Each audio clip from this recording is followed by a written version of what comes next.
Ito yung mga bagay na nakikita kadalasan ng mga taong malapit nang mamatay. So ngayon, sinusundo sila ng mga namatay na para dalhin sa kabilang buhay. Ang iba sa mga pangyayaring ito ay makikita natin na ang iba ay nananaginip na sinusundo ng mga patay o ng mahal nila sa buhay. Ngayon pa man, hindi naman o walang sapat na basihan na ito ay totoo. Pero kadalasan talaga sa mga pangyayaring ito ay talagang merong mga nangyayari kung saan ito ay nagiging isang katapusan na o isang hudyat na malapit na ang katapusan ng tao. So ngayon, ang buhay ng tao ay walang kasiguruhan. Mga bagay hindi natin nalalaman.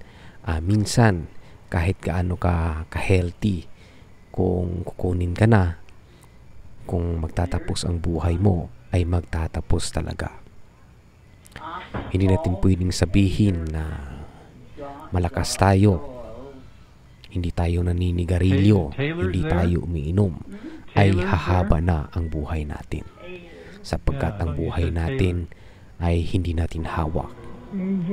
Dito naman sa video na ito, makikita natin ang babae na may tinitignan sa bubong ng kanilang bahay kung saan sinasabi niya na may nakikita siyang anghel.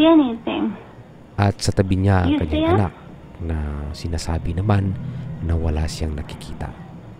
At sinabi ng kanyang anak na kung may nakikita ka, masaya ka ba? At ang tugon naman ng kanyang ina ay masaya siya. So gayon, ilan lamang ito sa nagpapatunay na talagang may mga bagay na hindi may paliwanag nating mga tao, hindi natin pwedeng malaman. So darating yung panahon na malalaman din natin yan. 4.